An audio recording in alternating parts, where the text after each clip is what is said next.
Oh, General Torre, I'm accepting your challenge, no? Allow us access to JMC basement.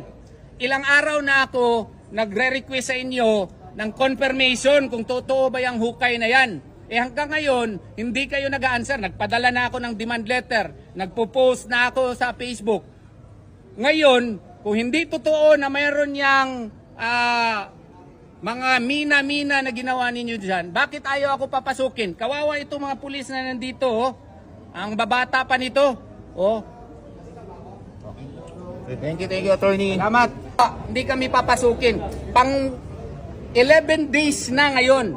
8 araw na sila. Of the 11 days, on the 3rd day sila naghukay.